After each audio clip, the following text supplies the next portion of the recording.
En esta sesión vamos a hablar de una cuestión muy importante que tiene que ver con la novela de Rómulo Gallegos, Doña Bárbara, y aquí vamos a incidir en dos capítulos, que son los capítulos 12 y 13, con los que se pone fin a la primera de las tres partes que constituyen la novela. No es ocioso recordar que la novela Doña Bárbara de Rómulo Gallegos se publica en 1929 y que Rómulo Gallegos nace en 1884 y muere en 1969. 1884 a 1999. Suelo decir que yo tenía 2 años cuando Rómulo Gallegos murió. El caso es que en 1929, el año de la crisis, se publica esta novela tan idealista acerca de Venezuela y de Hispanoamérica. Y estos dos capítulos que vamos a comentar ahora mismo, además de tener una insólita actualidad, además de tener una cruda actualidad, son absolutamente claves para entender uno de los puntos decisivos, de los puntos de inflexión de la novela. Vamos a referirnos muy brevemente al primero de ellos, al número 12. Y el número 13, que no deja de ser relevante, ese número designa uno de los capítulos más inquietantes de la novela. El número 12, el capítulo número 12, se titula Algún día será verdad.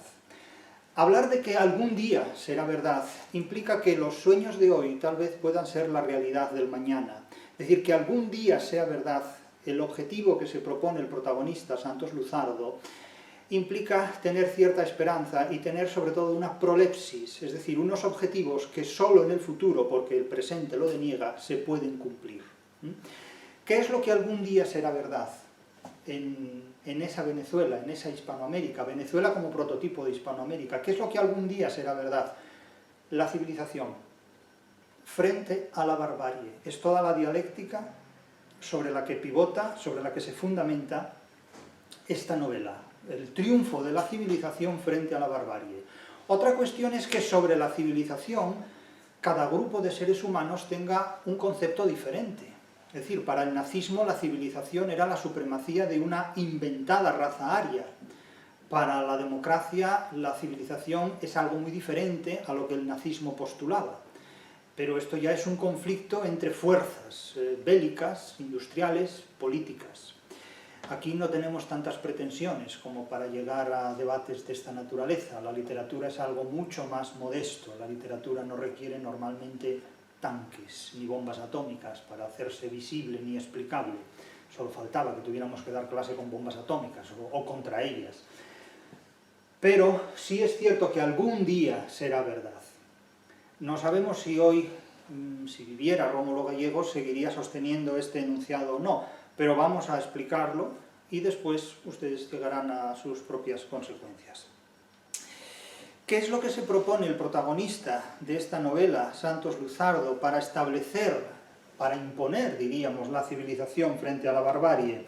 Pues se propone algo muy contrario a los imperativos actuales, algo muy contrario a la globalización, es lo que se propone Santos Luzardo. Santos Luzardo se propone nada menos que levantar fronteras, levantar muros, levantar cercas, delimitar territorialmente la propiedad privada para evitar el robo, para evitar el cachilapear los ganados del vecino, es decir, robar las reses del vecino. Y lo que plantea el autor de la novela, en boca de los personajes, es lo siguiente. Dice el narrador, aquí habla el narrador: todo lo que contribuyese a suprimir ferocidad, es decir, barbarie. Tengas en cuenta que la novela se llama Doña Bárbara, y es una mujer, no es Don Bárbaro, es Doña Bárbara, ¿no? Es la barbarie con rímel. Es la barbarie con cubiertos de plata.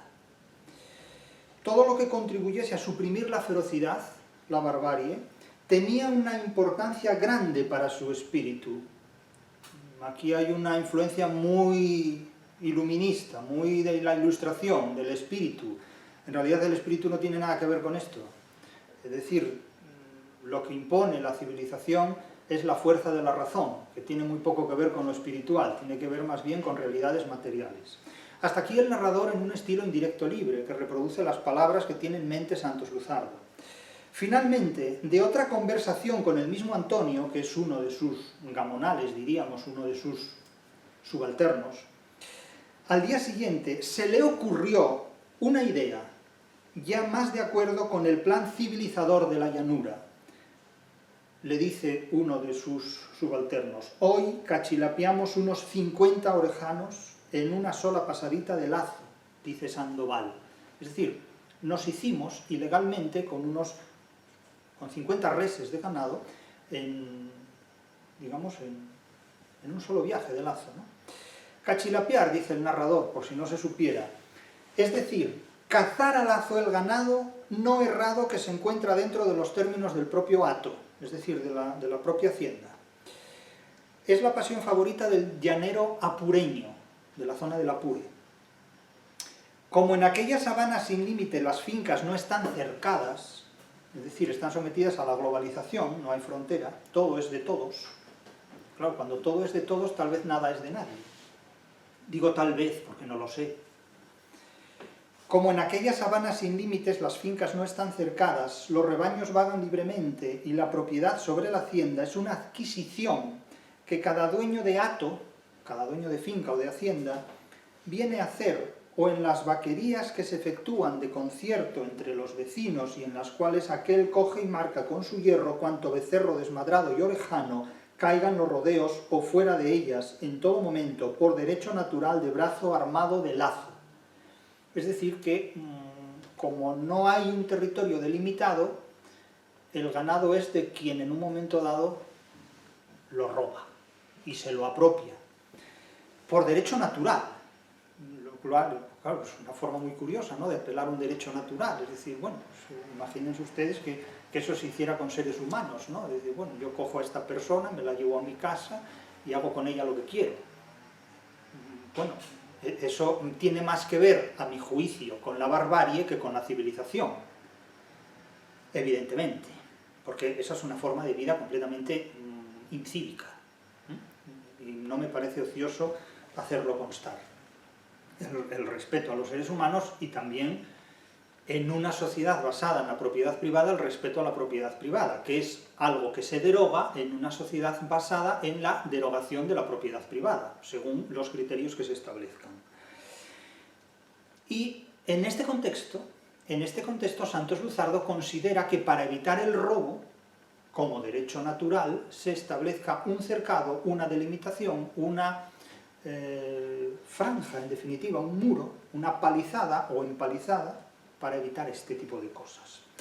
Pero sus propios subordinados le dicen que puede usted tener razón, puede que usted tenga razón, pero para eso sería menester cambiar primeramente el modo de ser del llanero, es decir, la esencia del llanero. El llanero no acepta la cerca, es globalista, diríamos, ¿no? No acepta las fronteras, como el gran capital, que no acepta las fronteras para evitar que las fronteras limiten la circulación del gran capital. Pues el llanero lo mismo, ¿no? Quiere su sabana abierta como se la ha dado Dios. Es curioso que a Dios siempre se acuda cuando no hay razones materiales que lo justifiquen. No, ahora somos creacionistas, ahora reconocemos que Dios ha creado la sabana, que Dios ha creado Venezuela. Hombre, un respeto a Simón Bolívar, por lo menos, ¿no? Un respeto. Quiere su sabana abierta como se la ha dado Dios, y la quiere precisamente para eso, para cachilapiar cuanto bicho le caiga en el lazo. Es decir, que el hurto es una forma de vida. Si se le quita ese gusto, se muere de tristeza. Claro, esto es como, en fin, el llanero está triste, que tendrá el llanero, ¿no? Los suspiros escapan de su boca de fresa, diría, no sé si Rubén Darío, pero desde luego ahora resulta que el llanero se pone triste porque no puede robar. Qué sentimentalismo tan profundo, ¿verdad? Un llanero está contento cuando puede decir, hoy cachilapié tantas reses, y no importa que su vecino esté diciendo allá lo mismo, porque el llanero siempre cree que sus bichos están seguros y que los que se coge el vecino son de otro. Es decir, el autoengaño funciona perfectamente, ¿no? El autoengaño funciona perfectamente. Es una cosa en este punto muy curiosa. Pero el argumento no convence a Santos Luzardo. No obstante, Luzardo se quedó pensando en la necesidad de implantar la costumbre de la cerca, es decir, por derecho consuetudinario, es decir, lo que es costumbre, llega a instituirse en derecho.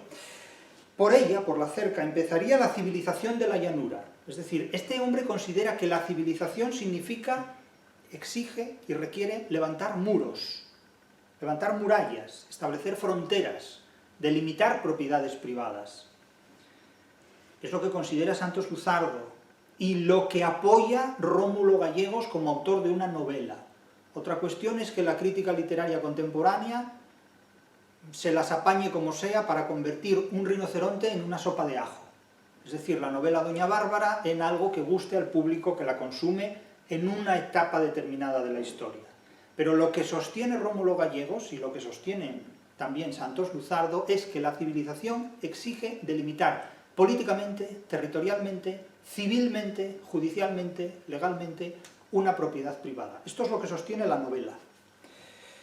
La cerca sería el derecho contra la acción todopoderosa de la fuerza, es decir, sería la civilización contra la barbarie, la necesaria limitación del hombre ante los principios.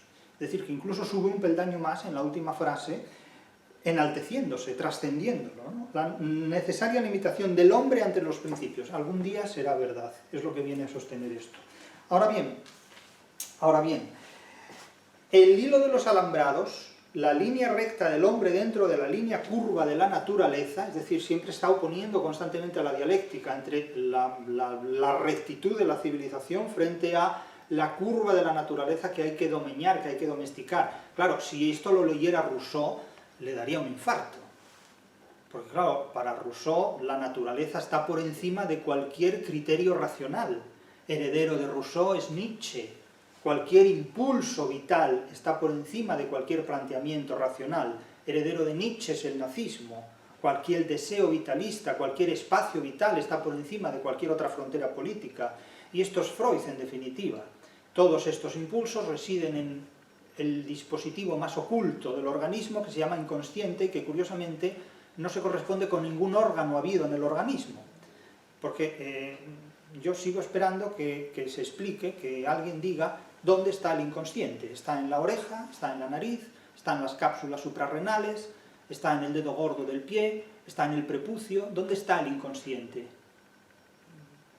No sé, me gustaría saberlo, ¿no? Me gustaría saberlo simplemente por curiosidad. ¿Dónde está? ¿Cuál es el órgano en el que habita el inconsciente? ¿No? Aquel pintor que me dijo directamente que pintaba con el inconsciente. Casi vale más no saber dónde está el inconsciente para no saber con qué pinta alguna gente.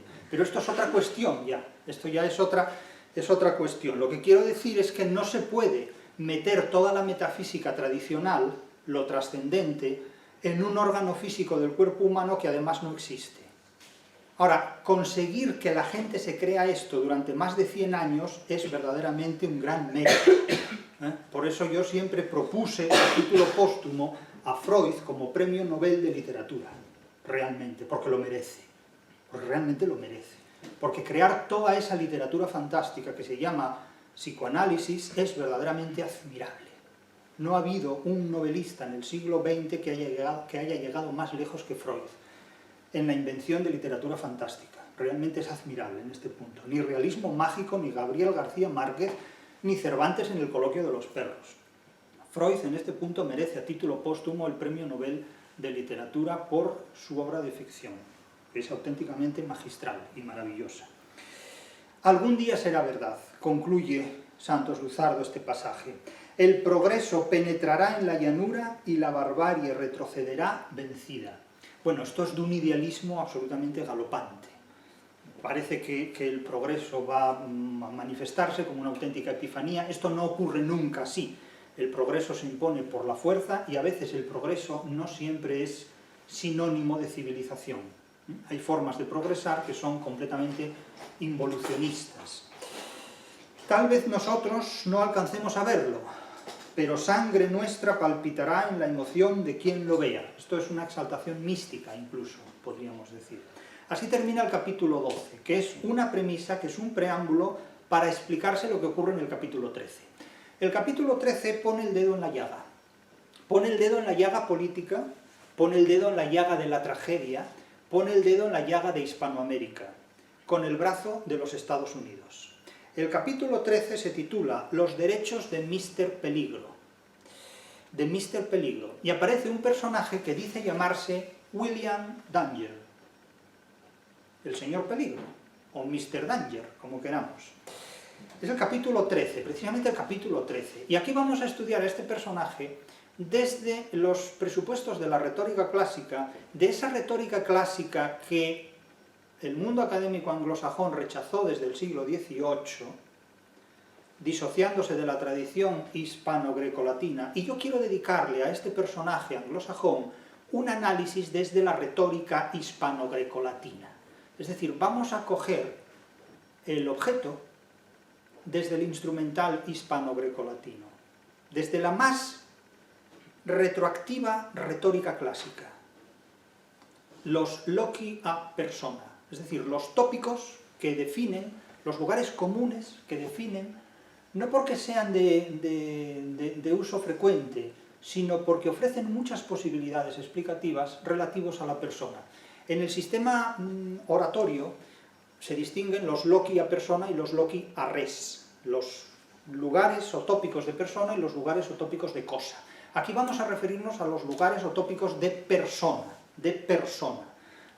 para analizar a Mr. Danger o el señor Peligro. No deja de ser curioso que este personaje se haga llamar así, precisamente, Mr. Peligro, ¿no? Del mismo modo que la finca o el hato de Doña Bárbara se llame El Miedo, ¿no? El Miedo. Bien, vamos a distinguir aquí, conforme a los loci a persona, los tópicos de persona, lo que la retórica clásica identificaba como el nombre, el nacimiento, la naturaleza, la educación o profesión, que llamaríamos hoy, el hábito o las ocupaciones o las intenciones, es decir, lo que diría Perales, ¿a qué dedica el tiempo libre, no? ¿En qué piensa cuando no trabaja? Esa es una pregunta que nos dice mucho acerca de los seres humanos. ¿En qué piensa alguien cuando no trabaja? No hablemos ya de los que no trabajan nunca. Claro, no hay mayor paradoja que pensar sin trabajar, pero hay gente que se dedica a ello, con énfasis además. En el futuro ya será sentir sin trabajar. Pero esta materia todavía se llama pensar la literatura. Cuando yo no esté, probablemente, si sigue existiendo esto, que existirá seguro, bueno, se llamará sentir la literatura. Otro tópico es el de fortuna, y finalmente lo que llamaríamos el carácter. Vamos a estudiar estos tópicos en la figura del Mr. Danger y veremos que Rómulo Gallegos, sabiendo o no retórica clásica, que no sé si la sabía o no, la cumple a rajatabla, porque pueden pasar muchos siglos, pero hay una serie de componentes basales en la literatura que no pueden prescindir nunca de sus orígenes. Una rueda siempre será redonda, un anillo siempre será redondo, y un tonto siempre será tonto. Eso es un componente basal, o sea, no cambia nunca, jamás. O sea, no habrá, y seguro que alguien me dice, no, es que hay una rueda cuadrada, sí, la que tú tienes en la cabeza, seguramente. Seguimos. Teniendo en cuenta este planteamiento, leamos la novela, lo que dice el narrador, lo que Rómulo Gallegos pone en boca del narrador. El capítulo se titula Los derechos de Mr. Peligro. Los derechos de Mr. Peligro, con mayúscula Mr. y con mayúscula Peligro. Y dice, directamente, dice el narrador, era una gran masa de músculos. Claro, todavía no sabemos de quién está hablando, pero suponemos que del señor Peligro, de Mr. Peligro. Era una gran masa de músculos, no sé si hablamos del increíble Hulk o algo así, pero era una gran masa de músculos, bajo una piel roja, con un par de ojos. Lo de un par de ojos es, bueno, a menos que lo quiera distinguir de Polifemo, que tenía uno solo, un par de ojos muy azules, no dice garzos, no, dice muy azul, no son lo mismo los ojos muy azules que los ojos garzos, no me confundan a Ana Ozores con Mr. Peligro, no tienen nada que ver. Con un par de ojos muy azules y unos cabellos color de lino. Bien, no se inquieten por las psicofonías que puedan oír. Había llegado por allí hacía algunos años, con un rifle al hombro, cazador de tigres y caimanes, es decir, caza fauna silvestre, por así decirlo. Le agradó la región, porque era bárbara como su alma, tardaba en aparecer la palabra clave, bárbara, era bárbara como su alma. Parece que el cuerpo ya ha dejado claro que era bárbaro.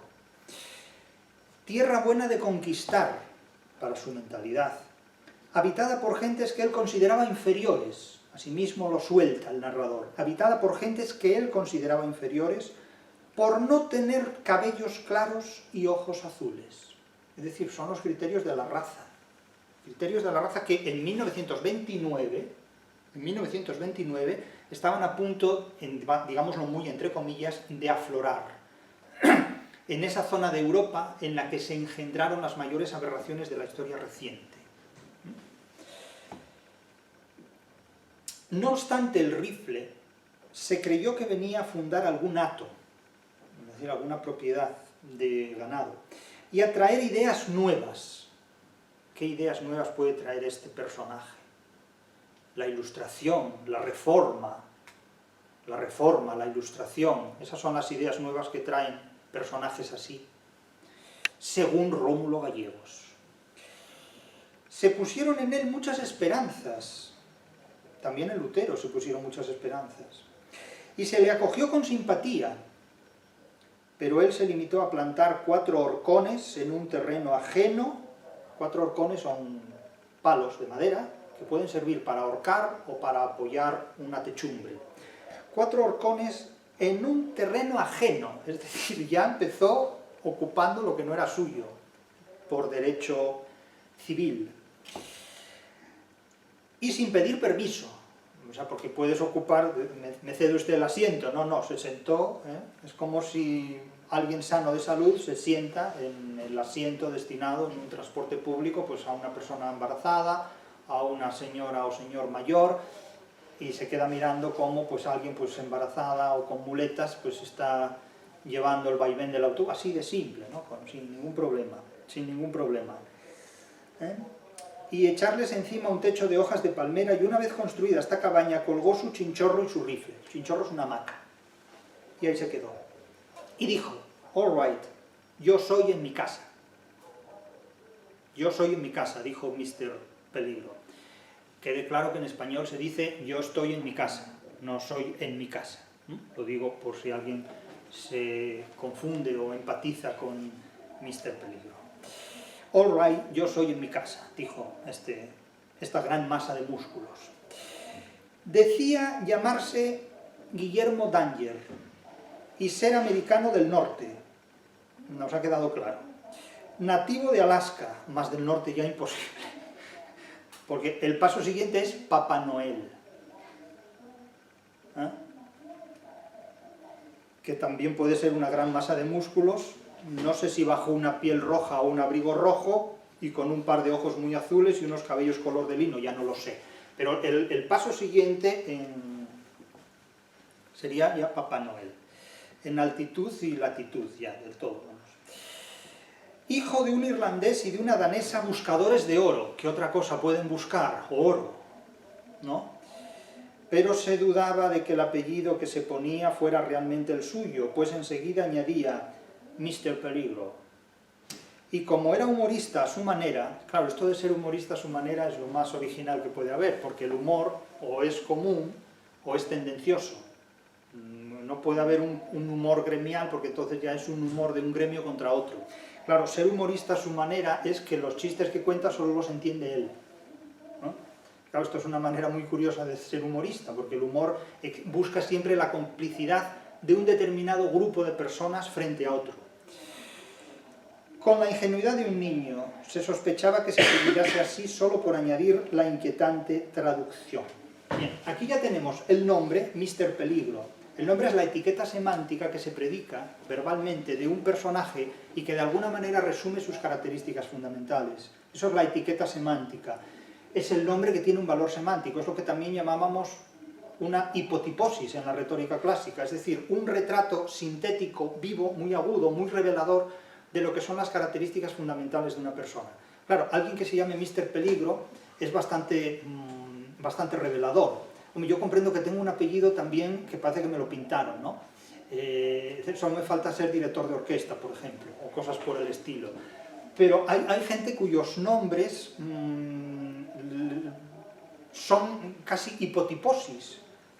Claro, Mr. Peligro o Profesor Maestro no deja de ser un poco redundante, ¿no? Yo tenía un compañero en el bachillerato que se dedicaba a buscar por el diccionario los apellidos o los nombres de sus compañeros para hacer el idiota, ¿no? Entonces, claro, estas actitudes que a veces se cronifican en los seres humanos, pues hoy día pueden prolongarse más allá incluso de los 40 o de los 50 años. Pero bueno, conviene que el que es idiota haga idioteces dentro de cierta edad, pero no más allá de ella, ¿eh? Los novelistas a veces se permiten no hacer idioteces, sino utilizar una semantización, una hipotiposis, para dotar de contenido semántico a determinados personajes solo con nombrarlos, solo con nombrarlos. Y es el caso de este personaje. Luego tenemos su nacimiento apela claramente a una geografía nórdica, dotada además de una valoración que minusvalora, valga la paradoja, a todos los que forman parte del sur o de la civilización hispánica o hispanoamericana. La superioridad del norte frente al sur, que se instaura en la civilización occidental desde el siglo XVIII. Con anterioridad ocurría la inversa. Era la superioridad del sur frente al norte. Y eran los del sur, los griegos, los romanos, los italianos, los hispanos, los que consideraban bárbaros a los del norte. En definitiva, los bárbaros eran los que hoy son los alemanes. Los bárbaros eran los que de alguna manera, cuando la sociedad política romana desaparece, la reemplazan. Eran los visigodos, en definitiva.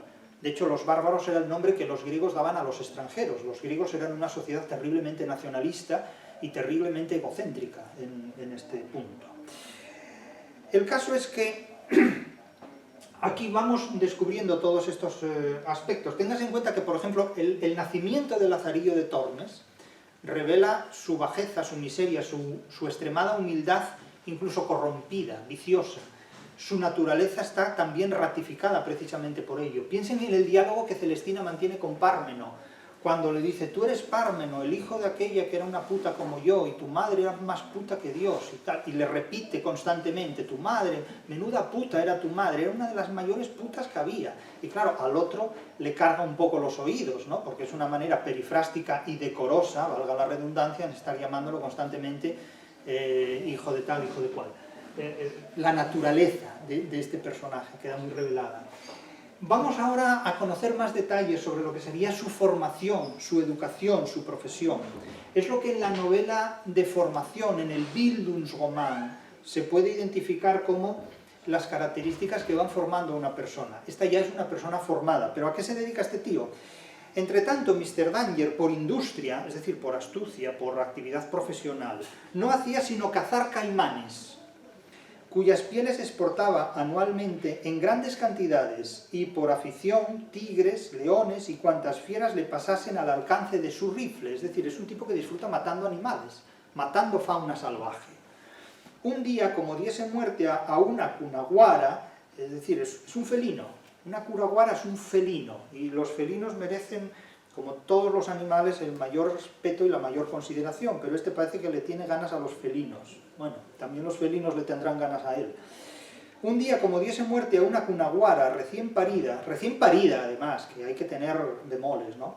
Se apoderó de los cachorros y logró criar y domesticar uno, con el cual retozaba ejercitando su perenne buen humor de niño grande y brutal. ¿Qué perenne buen humor puede haber en un niño grande y brutal? Este es un psicópata. Es un psicópata degenerado, en definitiva. O sea, mata a una cunaguara que acaba de parir unos cachorros por puro placer de matarla, es decir, con todo lo que supone esta manera de pensar, y se dedica a retozar con uno de estos felinos salvajes, macho además, es decir, es una cosa completamente macabra, casi hace pensar en zoofilia, ¿no? Para degradar a este personaje extremadamente, etcétera, etcétera. La historia de esta transformación, la de Mr. Danger en esa Venezuela, que parecía indicar que el hombre sin patria, porque venía de otra que no era la propia, había echado raíces en la tierra, tenía puntos de contacto con la de doña Bárbara. Claro, evidentemente un salvaje como este no puede estar muy lejos de hacerse amigo de una salvaje como doña Bárbara. Ver al extranjero, oírlo expresar el deseo que lo animaba, enamorarse de él por parte de doña Bárbara, enamorarse como se enamoraba doña Bárbara, es decir, con intención de manipular emocionalmente e industrialmente a aquellos hombres, bastante tarugos, por cierto, porque doña Bárbara no es capaz de enamorar a ningún hombre inteligente. Esto es algo absolutamente fundamental.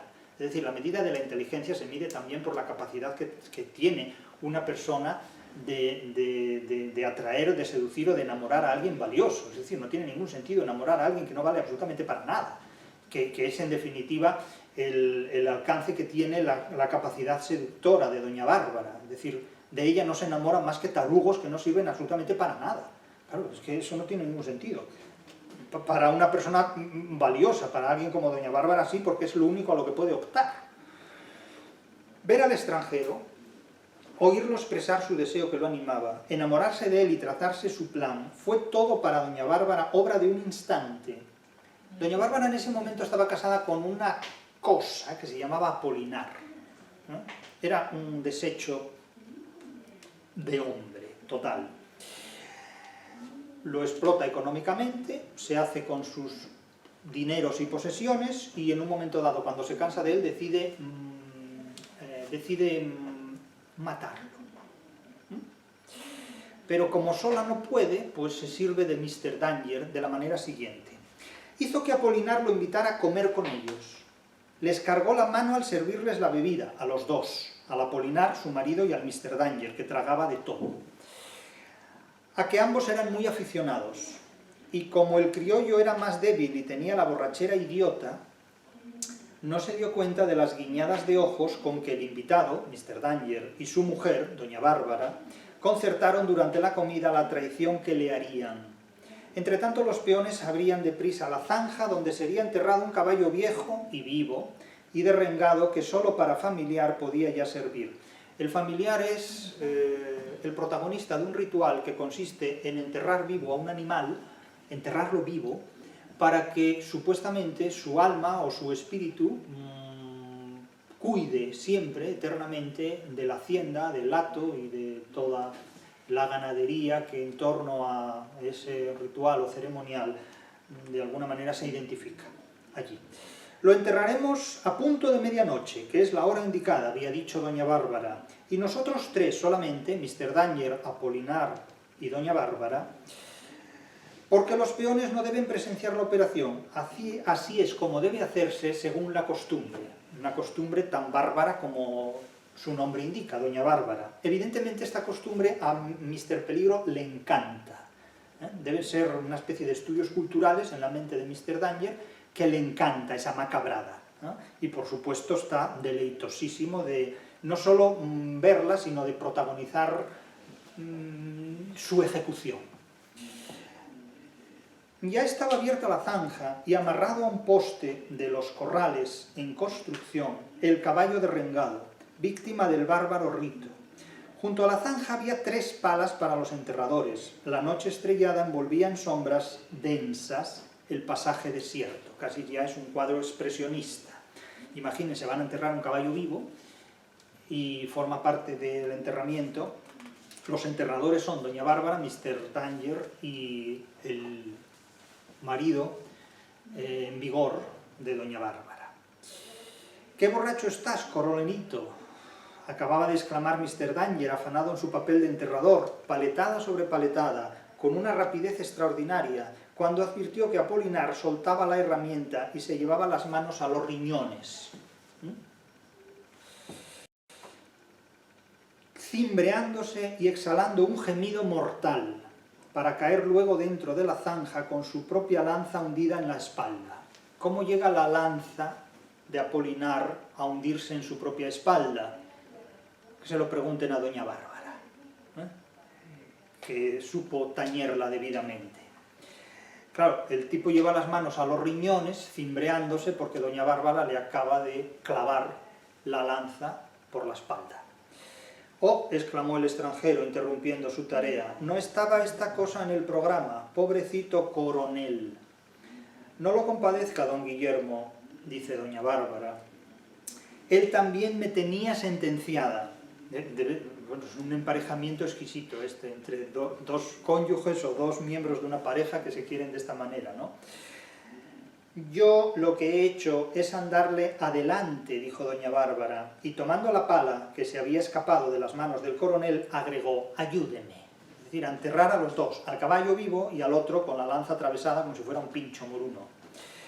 Usted tampoco es hombre a quien se le agüe el ojo por estas cosas, peores las habrá hecho usted en su tierra. Es decir, usted es tan bicho como yo, viene a decir, son dos personajes nihilistas de Shakespeare, casi.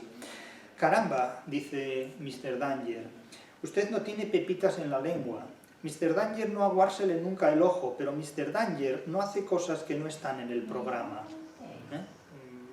Quiero decir, son cabezas cuadriculadas. No hace cosas que no están en el programa. De hecho, las guías docentes son una invención estadounidense. No se hace lo que no está en el programa. ¿Ustedes se creen que Aristóteles iba a seguir una guía docente? ¿Ustedes se creen que Platón en la academia iba a seguir una guía docente? Eso es una invención luterana. No hace cosas que no están en el programa. Ustedes saben el chiste entre un profesor italiano, un profesor inglés, un profesor francés, un profesor alemán, cuando alguien le hace una pregunta, ¿no? Se da un seminario y se le pregunta al profesor francés tal cosa, y el profesor francés dice, bueno, vamos a organizar diferentes seminarios para dar respuesta a todo esto cartesianamente. El profesor alemán dice, necesito un año para responder a su pregunta después de consultar enciclopedias, enciclopedias y enciclopedias. Etcétera. El profesor inglés decide también organizar un seminario especial donde liberalmente cada uno de sus opiniones, sentimientos, el profesor italiano, el profesor griego, el profesor español simplemente responde en ese momento. Es la diferencia entre unos tópicos y otros, según cuentan este chiste que yo naturalmente no he inventado nunca. Y no cuento, sino que cito. Yo no cuento chistes, yo los cito, en todo caso, y muy pocos. El caso es que Danger, Mr. Danger, no hace cosas que no están en el programa. Yo soy venido aquí, dice él, yo soy venido aquí, en realidad en español debe decirse yo he venido aquí, no como en francés je suis venu. Yo soy venido aquí para enterrar familiar solamente. Bueno, y ha enterrado el familiar, ha enterrado dos familiares, el caballo vivo y el ya ex marido difunto de doña Bárbara. Pero guardó el secreto, primeramente, por no verse envuelto en un embrollo que podía complicarse con el misterio del hombre sin patria. Y luego porque para él, extranjero despreciativo, no había gran diferencia entre Apolinar y el caballo que lo acompañaba en la sepultura, y dejó prevalecer la versión de que el coronel había perecido ahogado en el caño Bramador, en el río, al tratar de atravesarlo a nado, y en apoyo de la cual la única prueba fue el haberle encontrado en el estómago de un caimán cazado en dicho caño días después una sortija que doña Bárbara reconoció como perteneciente a aquel. Claro, esto es una telenovela impresionante. O sea, como apareció una sortija en la barriga de un caimán, decimos, esta sortija es de fulano, se lo comió el caimán, y asunto resuelto, ya está. Ya está. Andando el tiempo, don Peligro, Mr. Peligro y doña Bárbara firman un nuevo acuerdo, un nuevo pacto, que consiste en que Mr. Danger se queda con el territorio, con la finca en la que vive otro de los exmaridos de doña Bárbara, Lorenzo Barquero, que es el padre de Marisela. Lorenzo Barquero vive con Marisela en una pequeña casucha, casi en un galpón, que pasa a ser propiedad de Mr. Danger, porque Mr. Danger, en definitiva, lo que pretende es convertir a Marisela en una cunaguara más de su vergel. Y claro, aquí tropieza con Santos Luzardo. El caso es que Santos Luzardo, que quiere establecer esa verja, esa cerca, que algún día será verdad, como sinónimo de civilización, se dirige a Mr. Danger para decirle que va a acercar su finca, para evitar, su finca, la propia, la de Luzardo, para evitar que el ganado de Mr. Danger la atraviese y le robe también, al atravesar con el suyo, parte del ganado de Luzardo. ya había resuelto darse aquella escapada anual cuando recibió la carta de Luzardo, donde le participaba su determinación de restablecer la antigua cerca o palizada de Corozalito, sitio por donde pasaban las reses altamireñas a perderse en el Lambedero. Y responde Mr. Danger: «Oh caramba», exclamó al leer la carta, «¿qué cosa quiere este hombre?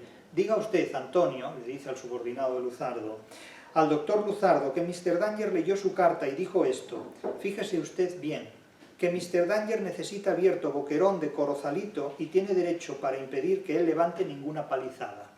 Muy telegramáticamente. No creyó Santos Luzardo. Al día siguiente se fue allí a esclarecer el asunto. Al ladrido de los perros apareció en el corredor la imponente figura del yanqui. Es la primera vez que aparece la palabra yanqui explícitamente. Hasta entonces no había aparecido. Es decir, la naturaleza, el nacimiento, el nombre apuntaba a ello, pero no se había hecho explícito. La educación y la profesión queda clara: matar animales de fauna silvestre en países ajenos, el hábito y la ocupación en robar todo lo que hay a su alrededor, enterrar a gente, participar en homicidios. Su fortuna es la fortuna de un extranjero que va a incrementarla al extranjero, precisamente dilapidando, extorsionando, robando. Es decir, es el símbolo de lo que Rómulo Gallegos considera que hace Estados Unidos con Hispanoamérica. Esto es clarísimo. Es clarísimo. Y el carácter hemos visto que hay un retrato interior o etopéyico, es decir, un retrato de sus características morales, que son depravadas, y aún vamos a llegar a una depravación mayor ahora mismo. Un retrato prosopográfico o de ficción, sus rasgos físicos, que si la piel roja, que si el cabello rubio, etcétera, etcétera, y todo lo que Quintiliano llamaba la natura animi, es decir, la naturaleza de su ánimo. La naturaleza de su ánimo es ser un animal salvaje, no un animal, sino un animal salvaje, es decir, destruir a otros animales salvajes en su propio hábitat, por puro placer, por puro ocio, es decir, y por negocio también, desde luego, ¿no? El caso es que apareció la figura del yanqui con grandes demostraciones de afabilidad, algo así como: «Oh, qué honor me hace su visita, ¿a qué se debe tanto honor?». Hay un político que siempre que lo iban a ver se decía: «¿Cuánto honor se debe este honor al que debo su visita? ¿A qué honor debo su visita?», decía ese gran político, de cuyo nombre no quiero acordarme. ¿Qué diría un español que escribió el Quijote? Aquí están escritas, y usted podrá leerlas, les pone Mr. Danger, las razones por las cuales usted no puede levantar la empalizada. Yo soy muy contento de que usted se convenza con sus propios ojos de que no puede levantar la palizada. Y le puso en las manos un documento, suscrito por Lorenzo Barquero y por uno de los administradores que había tenido Altamira después de la muerte de José Luzardo, según el cual el propietario de la barquereña había adquirido por compra las montañuelas de Corozalito y Alcornal de abajo, comprometiéndose además el de Altamira a no levantar cercas ni estorbar con ninguna otra clase de construcciones el libre paso de los ganados por aquel lindero. Es decir, que Mr. Danger, indudablemente mediante extorsión y cohecho, ¿verdad?, mediante moatra, que dirían los clásicos, se encargó de robar legalmente sus propiedades a sus legítimos dueños. Claro, Santos Luzardo esto no lo sabía y queda con la cara a cuadros. El que mostraba Mr. Danger, el documento, estaba debidamente autenticado y registrado, y Santos se avergonzó de haber dado aquel paso en falso y tener que confesar ahora que desconocía la verdadera situación de Altamira. Es decir, no puede establecer la civilización, no puede establecer el cerco, porque la globalización se impone. El yanqui impone la globalización. Quiero decir, Mr. Danger impone la imposibilidad de establecer fronteras, pero él establece las suyas. Es muy curioso la política de Mr. Danger. Me refiero a doña Bárbara, a Rómulo Gallegos. Una altanera satisfacción de sí mismo le impulsaba a humillar al hombre de la raza inferior que se había atrevido a discutirle sus derechos. Nótese el estilo indirecto libre como el narrador reproduce con las palabras que piensa, que tiene en su pensamiento Mr. Danger, lo que le dedica a Santos Luzardo. Y Santos Luzardo se disculpa muy pudorosamente: de otro modo no hubiera venido a reclamar lo que no me corresponde, tenga la bondad de excusarme. Y el otro se ríe de él, evidentemente. Dice: oh, no se preocupe usted, doctor Luzardo, yo sabía que usted hablaba sin conocimiento de causa. Le dice el tío: yo sabía que usted hablaba sin conocimiento de causa, ¿no? Etcétera. Perdóneme y tal cual, no sé qué, bueno, disculpas. Y de repente, en ese contexto, se aproximan a la casa, al galpón donde vive Lorenzo Barquero con su hija Marisela, y en ese momento llega Marisela como el poema de Vicente Alexandre que se titula Primera aparición, así aparece Marisela, aunque ya no sea la primera vez que la hayamos visto. La muchacha, y dice el tipo, la muchacha, nombre bonito de joropo. Joropo es una fiesta familiar o popular. Entonces el tipo erotiza terriblemente a Marisela como si fuera... bueno, ya adelanto que el tipo es un auténtico baboso. O sea, es la cosa más repulsiva que puede haber, ¿no? Entonces ve a Marisela con lujuria, con lascivia, con asquerosidad propia de un personaje siniestro como este, ¿no? Era Marisela, aquí habla el narrador, nótese la diferencia. Era Marisela, que venía con el haz de leña. No dice con un montón de leña, venía con el haz. Haz, que es una palabra que pertenece incluso al campo semántico de la luz, un haz de luces. Claro, no es lo mismo venir con un montón de leña, con un saco de leña, que venir con un haz de leña. Claro, esto es una valoración estética, es una valoración poética de la belleza femenina. Era Marisela que venía con el haz de leña como la tarde del encuentro del palmar. Y aquí hay una analepsis, es decir, un recuerdo de una situación pasada que ya hemos analizado en un vídeo anterior. Pero era persona ya diferente de aquella sucia y desgreñada. Vestía uno de los trajes que Santos le había hecho mandar. Aquí ya la naturaleza ha cambiado. Confeccionado por las nietas de Melesio Sandoval, y todo en ella daba muestra de aseo y hasta de acicalamiento, es decir, de hermoseamiento artificial, a pesar del bajo oficio a que se dedicaba, que era un oficio servil. Santos se complació en esta transformación, que era obra de unas cuantas palabras suyas, y fue entonces cuando vino a fijarse en que la casa tampoco ya era aquel cubil inmundo y maloliente. El piso estaba barrido, y si todavía reinaba allí la miseria, ya la incuria había desaparecido.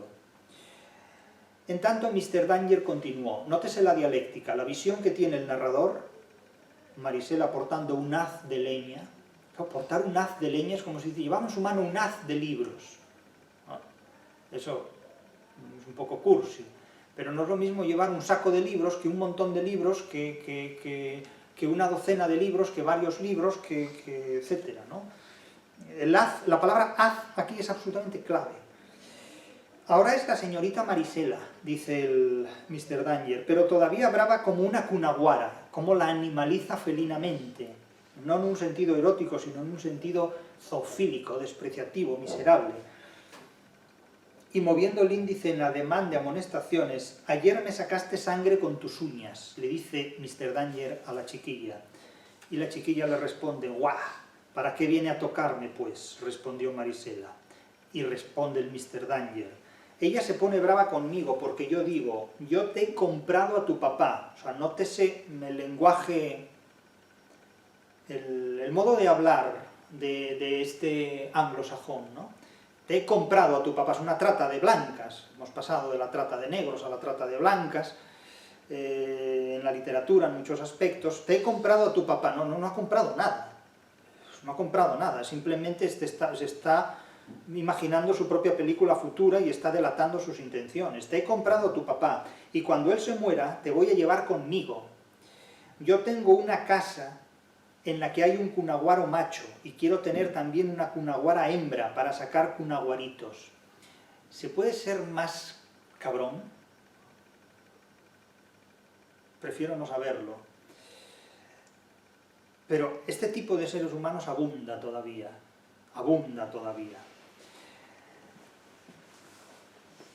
Y claro, Santos Luzardo, delante de todo esto, vamos, se le ponen los pelos de punta, ¿no? Dice, ya es demasiado, exclamó sin poder contenerse. emborracha usted al padre, la despoja de su patrimonio y por añadidura no tiene usted delicadeza para tratarla. Bueno, la palabra delicadeza no debe formar parte de ningún diccionario posible dentro de la naturaleza de la educación o profesión, del hábito, de la fortuna o del carácter de este canalla. Y llamarlo canalla es una cursilería, porque merece otro nombre que en un aula no puedo pronunciar. Malo, malo, le dice el Mr. Danger. Cortó Mr. Danger en seco sus carcajadas, se le oscurecieron los ojos azules y la sangre huyó de su rostro.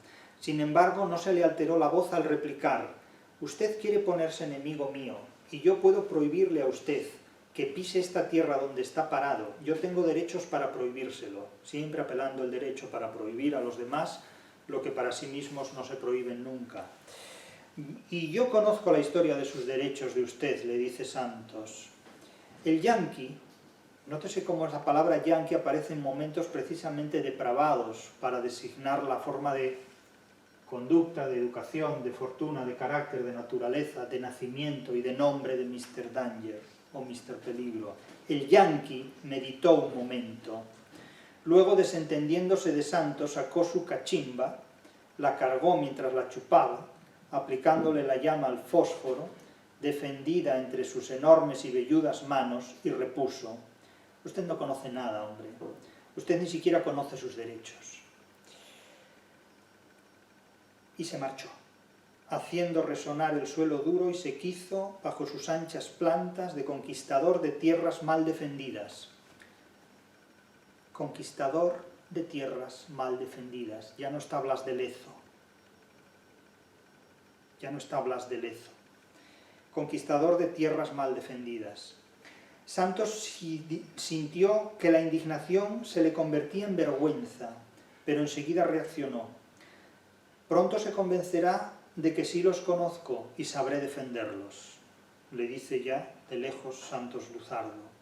Y decidió llevarse consigo a Lorenzo Barquero y a su hija para librarlos de la humillante tutela del extranjero. Es que si los deja ahí un día más, los pierde para siempre, y sobre todo se pierde a Marisela. El otro ya está perdido, está alcoholizado, perdido, es un enfermo en definitiva, pero la chiquilla no. Y decidió llevárselos consigo. Bien, este es el drama de Hispanoamérica sin España, que no tiene quien la defienda del poder de la anglosfera. Es decir, esta novela que clarísimamente revela la intromisión de la anglosfera en un territorio totalmente a merced de ese poder que es Estados Unidos, ejercido en Hispanoamérica desde Bolívar, es el drama de toda la narrativa hispanoamericana. Y es muy curioso que los novelistas, cuando escriben novelas, pongan el dedo en la llaga de Hispanoamérica mirando a los Estados Unidos, y que cuando hacen crítica literaria lo hagan mirando a España. Es la gran paradoja que casi todos ellos tienen. Es el drama de 100 años de soledad, que ya van para 200 años de soledad, esa Hispanoamérica separada de España, de dos países, de dos territorios que se miran de espaldas, cuando en realidad forman parte de la misma estructura y de la misma matriz, y que toda la novelística hispanoamericana está constantemente apuntando. Es decir, el peligro así llamado, ese Mr. Danger, viene siempre del mismo sitio y trata de destruir la fauna silvestre, la flora silvestre y desde luego los recursos humanos de ese territorio que es Hispanoamérica. Esa es la lección de, básicamente, los capítulos 12 y 13. Es decir, un mundo que niega las fronteras porque es mucho más fácil dominarlo cuando no hay límites en el ejercicio del dominio. Esa es la lección de Doña Bárbara, el triunfo de la barbarie.